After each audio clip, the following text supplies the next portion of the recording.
to the UIAAA Connection podcast. GoFan and VNN are proud to be the exclusive sponsor of the UIAAA Connection. Now a combined company, GoFan and VNN provide a seamless integration for digital ticketing and athletic websites. Direct your fans to one place for all your athletic events, communications, and tickets to home and away games. Thank you to GoFan and VNN for their exclusive sponsorship of the UIAAA Connection.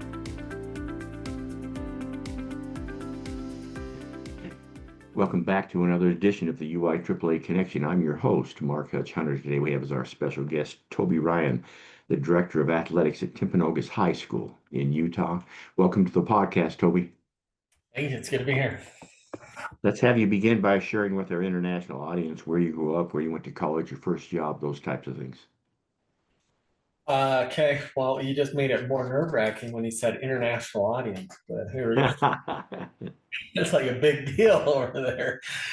I grew up, I was born in West Valley City. So I grew up in West Valley City until I was going into my 8th grade year. At that point, I kind of was born in a unique situation where my parents were older and my dad retired. He worked for the church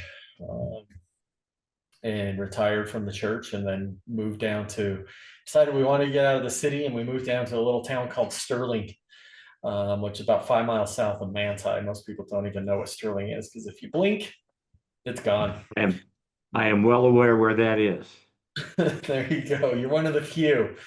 I say Palisades golf course, people usually kind of will figure it out, or Manti, and they figure out where that's right. At. And so then I would say that's where I'm from. That's where I call home, is down there at Sterling, Manti area, Sanpete County. And then I went and served the mission in Montreal, Canada. I say to people that I learned French. It's really Québécois, but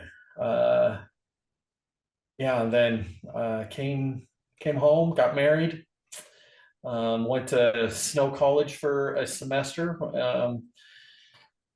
and then went up to Salt Lake Community College, and eventually to UVU as one of the first students to go through the education program at UVU. I believe that I was the first or second class that graduated from UVU in education when it made its move to being a university.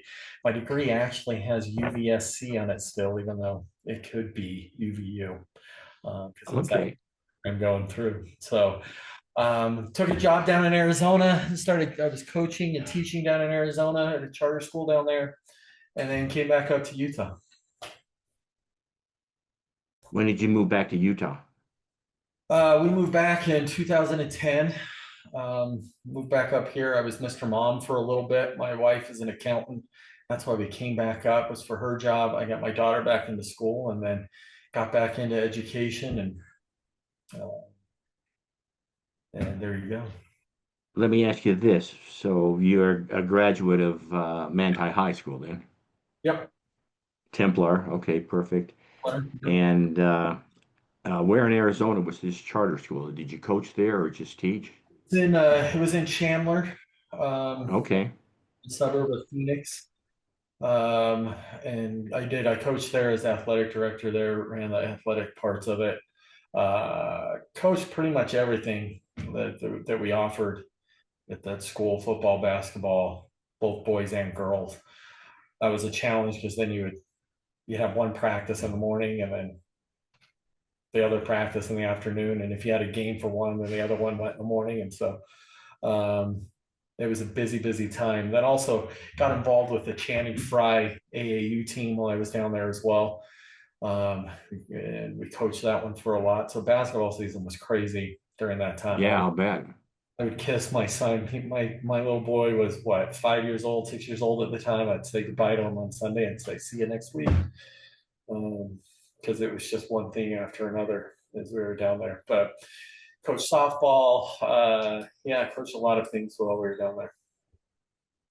Let me ask you this. So when you were younger, did you have a lot of chances to play in West Valley in the youth leagues? And I'm guessing there wasn't as much opportunity once you moved to Sterling before you got to high school. Yeah. So up in West Valley, I mean, I grew up in the 80s in West Valley, 80s and early 90s. We were playing sports all the time. That was our entire life. Um, we would, as far as youth sports go, I mean, I played in everything, right? We played um, every sport imaginable that you could try to get involved with. But a lot of mine was football, basketball, baseball were kind of my passions at the time, especially football and basketball. And we'd go over to the park. I grew up right behind my fence. I could jump my fence and be in West Valley Park. And so we spent a lot of time over there playing football and making up boundaries, and whether it's two-hand touch or tackle or snowball or whatever you want to play, or going over to the park and playing baseball, and whatever kids show up and you play whatever game you can imaginably put together out there. Most of the people in my neighborhood would have known me for just playing basketball out of my driveway. And even when it got dark or snowy, you shovel off the driveway. And I And lamps out of my room and put them around the driveway, and have my receiver gloves on to keep my hands warm, and play as much as you can. And people would go down the street. And I remember when we moved, one of the first things they said to my parents, "What are we going to do without Toby out there playing basketball all the time, out in the driveway every time we drive past your house on Stanton Drive there in West Valley City?" And so I that is mean, a I tried to be involved in it, everything all year long. We always had something going on. perfect, great story. Thanks for sharing that. Let me ask you a little bit of a personal question here, Toby. What's your biggest failure or disappointment in life, and what did you learn from it? No, like, and that was a question you put out there to me before, and I don't know, like, if there's like one significant failure or disappointment in life. I think there's a lot of little failures, a lot of things that just kind of add up over time that you learn from, and you just try to move on from. Learn and forget. Maybe that's why I can't remember um, what they were. But there's been a lot of challenges in life. I remember being young. I was super slow when I first started sports. My parents would always laugh that in baseball, like they called it Pee Wees at the time, is the Pee Wee League, which is one of the Yeah, T-ball, and then you're in the Pee Wee League. And I remember I could hit the ball really well, and I could hit it clear to the outfield, and I barely get to first base. And my parents said, "Hey, run with your upper body. Your upper body was going so fast, but your legs just didn't follow that upper body." And you get all the way down to at first base, the ball go clear to the outfield, and then almost throw me out at first base stuff because it was super slow. And I remember um, Coach Johnson was my little league football coach when I played for Hunter in little league. And I remember running, he had me running hills and teaching me to get up on my toes to run and get my foot up to my butt and extending my stride. And so I don't know if that's necessarily a failure, but I remember just working so hard with that. And I remember one time my sister came and watched the football game, and she said to my parents, said, "What happened to that slow kid? Like, he's not slow anymore. He can chase everything down and go from one side of the field to the other." And I just remember persevering through that and being told that you're too slow, you can't play this, you can't do that. And it just kind of working hard at a young age to kind of to get through those things. And Coach Johnson was a big time part of that. And I think that's probably one of the first places that I just learned to appreciate coaches and their influence in your life, and helping you and making you become better, as Coach Johnson did when I was like 8, 9 years old. let me ask you a follow-up then. You just mentioned Coach Johnson, and obviously you mentioned your parents. So let's talk about the mentors and leaders that you've had in your life that have made a difference, including those or additional ones. Okay. I mean, obviously, mom and dad were a mentor. I think a lot of times in a lot of people's life, that's who it comes from. Dad was very involved in my life. He was very involved in sports um, as I was growing up. Um, and then, as I kind of got older and things, I get into high school, and of course, my high school football coaches, not just football coaches. I mean, I'm from Antioch, so those coaches coach everything for you.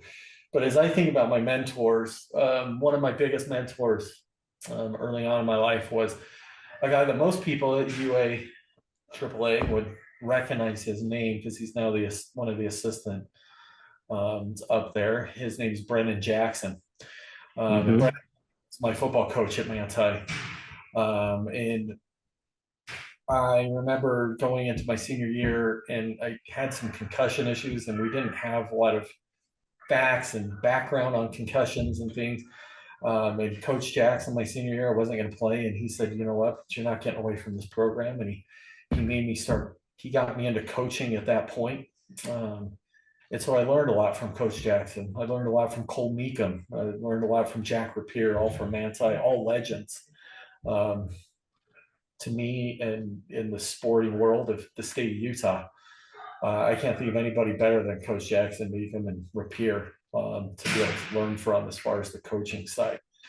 And I still hold all of those lessons dear to my heart, like with all of those guys and coaching, my philosophies and building culture and things all come from those three men. They were awesome.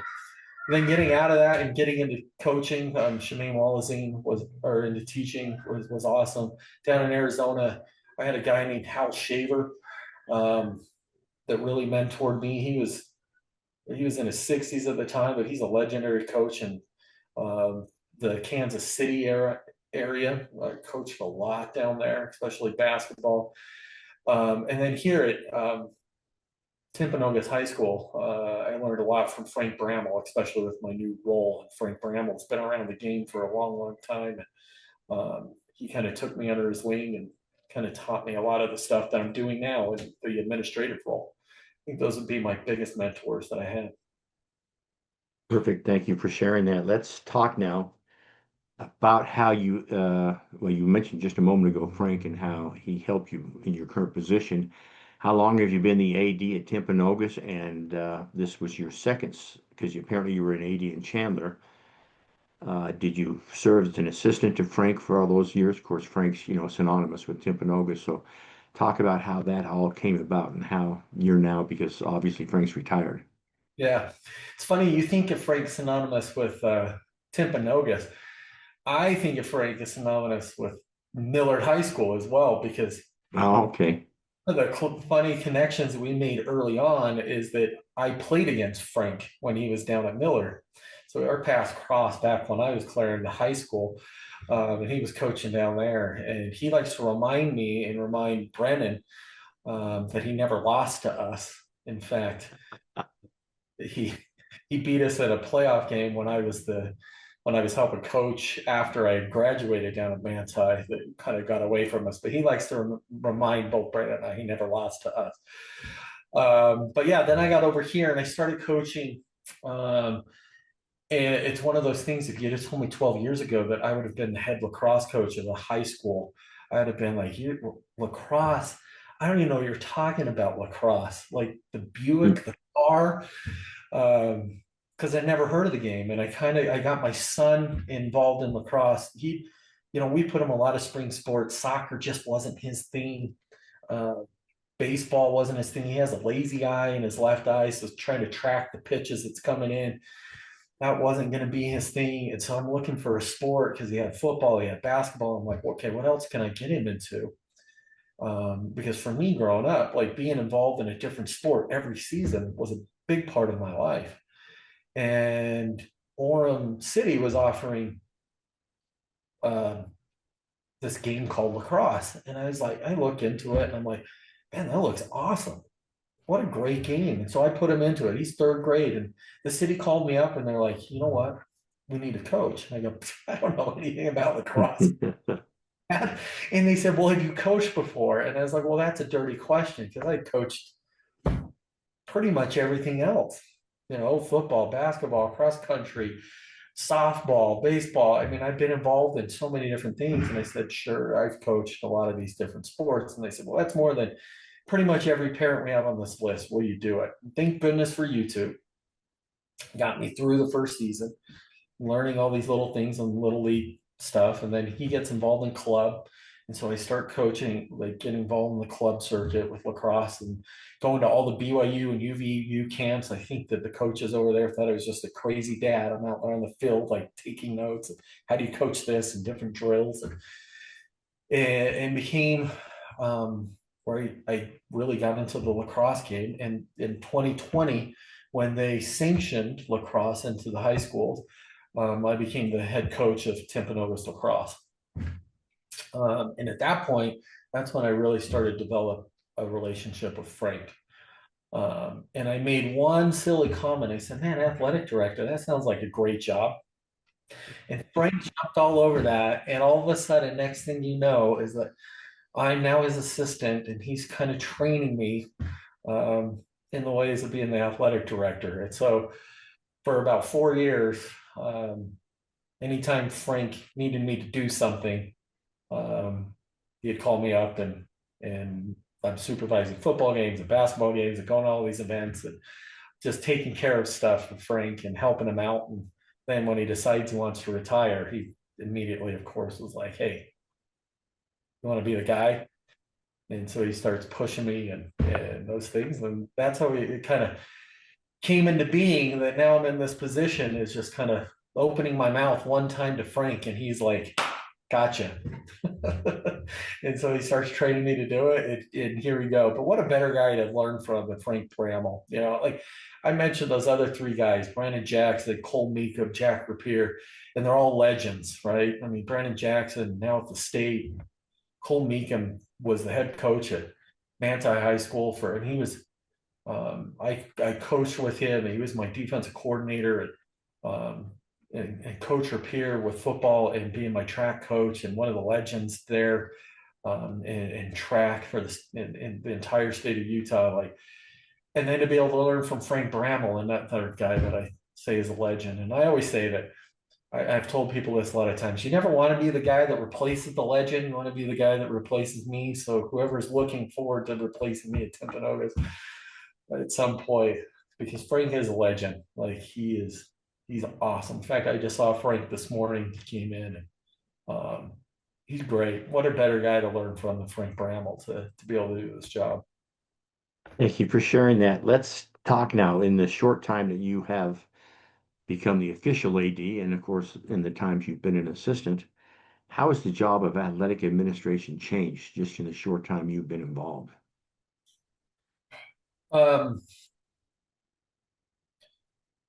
I mean, I think I'm still learning the job enough. Like, so changes kind of, I just roll with those type of things. I think just adding, you know, we just keep adding sports. Like my sport with lacrosse was added. Boys volleyball has been added. And you start looking about where it's going to keep going. I mean, you got all these other sports that are looking to try to get into it. So I think just like adding sports into it is a big deal. And that's always going to be inherent change with things within it. But like I'm still so young into it, like as far as that change goes, and we just kind of roll with it, or like how with how things go with it. But Perfect. Let me ask you now about the UIAAA. I'm pretty sure I know the answer to this, but how you heard about the UIAAA, how you became involved, go down that road for us. UIAAA is like how I mean, you just come involved with that is becoming part of the administrative team and athletic director team and whatnot. And so you join it because you just try to put yourself around the best people that you could possibly put yourself around. And UIAAA is that, like, it's all the athletic directors and administrators within the state. And you get to just go learn from them, go to these conferences and be around everybody that's been doing this for years. So it's like you get 50 Franks out there that have been doing this for a while. And I've always wanted to be that person, of somebody who just surrounds myself by the best, learn from the best, take the best ideas that are out there. So I love that. I love being part of that organization to be able to do that. I remember going down to the UIAAA this last year, knowing that this is going to be now official in this capacity. Just enjoying it and just being able to get to know people and meet people and just taking every single note that you could possibly take and to try to take it back up with you and learn from it. And so I don't know if that answered that question, but that's kind of You know, Frank recommended it. Frank recommends joining it. So did Kyle Robinson, who's our athletic administrator here, and he's been Sure. down at Canyon View as an athletic administrator down there, and he's been doing this for years. And it's really got involved with it. I'm interested. Let me ask a follow-up to what you talked about earlier. You talked about taking over for the legend Frank at Timpanogos. So I want you to delve into that a little bit more because it's like you say, I've only known Frank from Timpanogos. You know him earlier at Millard, but at least I would say in the last 10 years, when you think of Timpanogos, obviously everyone thinks of Frank. So I want a little bit more detail about example when Bartow took over for John Madden in UCLA. So talk about that a little bit longer. Frank, I mean, Frank is known as the jokester. Like, I mean, he has, um, he's always playing jokes on people around the building and having a good time.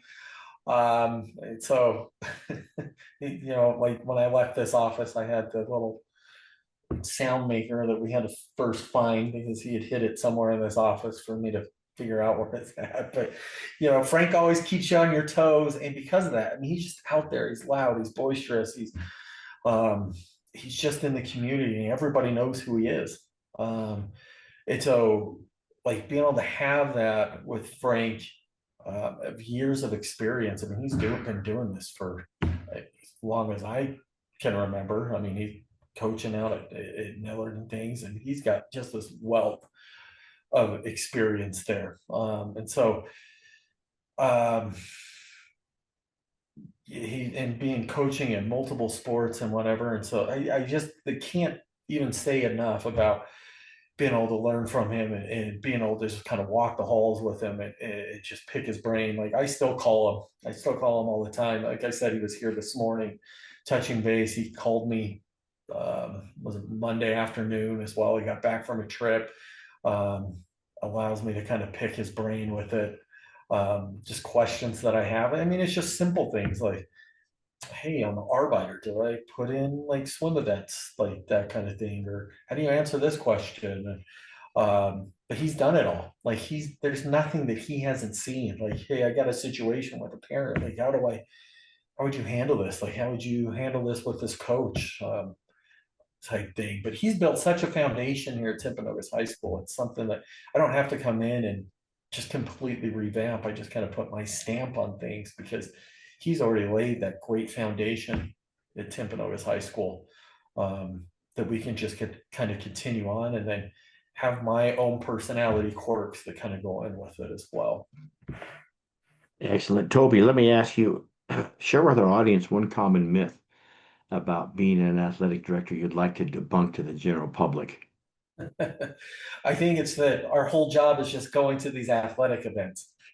Like, I mean, yesterday I drove up to our playoff soccer game to Ridgeline. So, you know, you drive 2 hours up and 2 hours back, go up to the event. It's like, well, that's what that guy does is he just goes to sporting events. What a great job that is. Why would anybody want that job? It's just to go to all these sporting events and watch his kids play sports and on the sideline and getting to be involved. It's like, yeah, that's like a small part of the job, right? And that's the part of the job that probably one of the more enjoyable parts of the job is being able to have that, to go to the events and support the kids and support the coaches and being there and going to those things. But that's such a small part of it. Like, I mean, we're putting in 15-hour days. I mean, you're starting at 8 o'clock with meetings.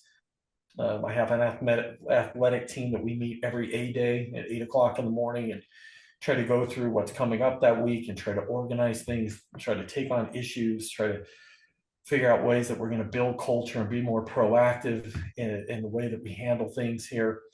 And then you're working with that. You're working on scheduling every single facility that we have, trying to just trying to balance gym time and field time with coaches and in youth leagues and Bantam and trying to get all of those, because it's not just basketball in the gyms, it's also cheer teams, it's also the Bantam leagues, it's also trying to get off-season stuff with volleyball teams to all mesh into that, just handling those type of things. one of the jokes or not really a joke, but one of the things that's kind of an eye opening is when I leave this office and I walk down the hallway, I feel like it's, oh, hey, I need to talk to you. Oh, hey, I need to get something from you. Or, hey, I need this. Can you do this? Can you do that?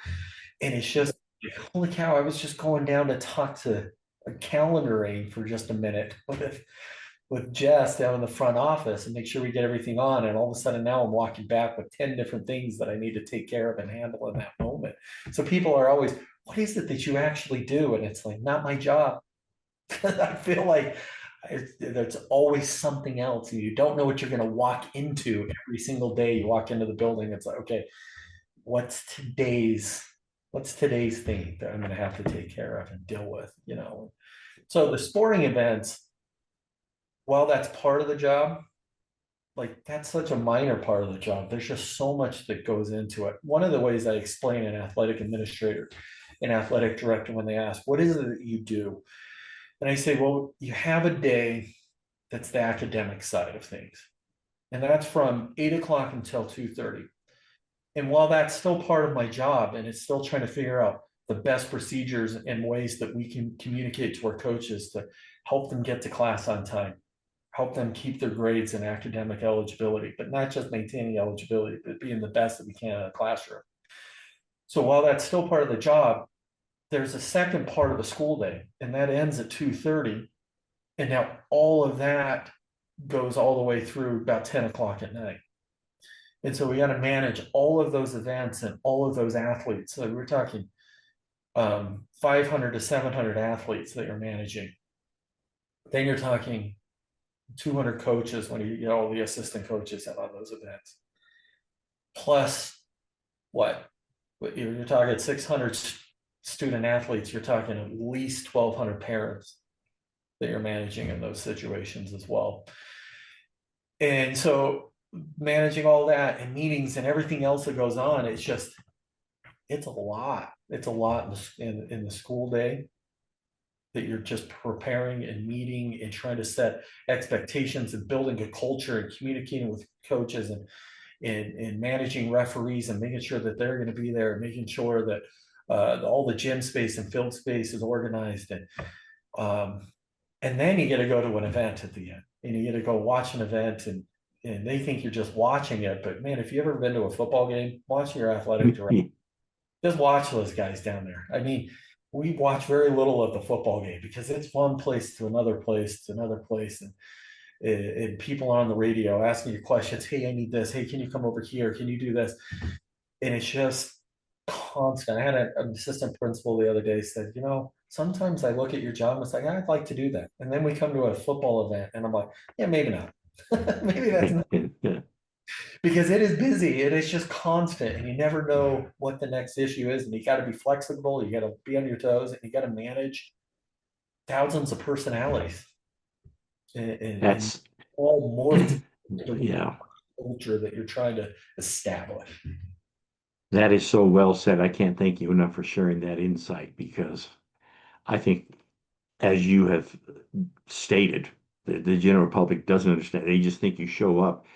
They just think the football game just happens. And you're just there taking it easy for 2.5 hours, and they have no idea what goes on behind the scenes. So thanks for sharing that. What's the favorite part of your job, Toby? Well, I'm going to go back to that one for just that last one for just a second. Sure. I said that, or on my app, I have my, you know, a lot of us have our step counters, the counter steps. And especially on game days, I mean, I'm talking about, I take as many steps as I do if I open and close Disneyland, right? We do that a lot as a family. We've gone to Disneyland for years of the season passes. And I track my steps on game day and I'm taking about 23 to 30,000 steps every day, just going from one place to another, trying to organize all that stuff. And it's a lot. I mean, it's an event. I tell people it's not a game for me, it's an event. And you're organizing all of the event and they all come to you for those events. You know, absolutely. I just walked 19,000 steps in Disneyland last week. So I understand totally. So let's get to the favorite part of your job. Favorite part of my job is what was the favorite part of my job in coaching as well. It's just making the connections, right? It's being able to meet with my coaches. It's being able to talk to my coaches, to develop relationships with my coaches, and then also being able to do the same thing with my players. One of the hardest parts for me right now is trying to, like, I know the seniors and juniors pretty well. I've taught them in class. I've had them in lacrosse. But like learning the freshmen and sophomores' names and making a connection with them has been a little bit more challenging this year than I thought it was going to be. I try to be in the hallways as much as I can during passing and try to find them and high five them and make that connection. But because that is why we do this. Sometimes we lose track, and we can get into the middle of all of the stuff I just talked about in responding to emails. Sometimes I feel like my job as a professional email responder. We can lose track of that administrative side to why we got into this. And that's making the human connections, making a difference into our student athletes' lives. And I try to sit down on a regular basis with different players from the sport that are playing and find out, how's your culture on that team? What's your relationship like with your coaches? What's your relationship like with the different players on the team? So that I'm making a connection with them, but then we also have a good read. Are we building the culture that we want to build with each one of our players? And that's the favorite part of my job. I love making those connections with them. I love being a part of that. I love trying to make a difference in these young people's lives, so that when they look back, that hopefully they go, I had a positive experience with T-Wolf Athletics. And I remember our coaches, I remember our administrators, I remember our athletic director caring and being a part of it. And I love that part. I love culture building. I love just being a part of the day-to-day lives of our coaches and players and practices and all of those things. Excellent. Let's finish up with a couple of questions, Toby. The first being this, and I understand that you're a newer AD, but if you had two suggestions for a brand new athletic administrator, and they had to follow Toby's suggestions in order to become successful, what would your two suggestions be? I would say, if you're following my advice, be careful and good luck. No, I would say don't forget where you came from. One, remember those past experiences and what's important, like I just said before. Don't get caught up and you can get bogged down in just trying to put out fires.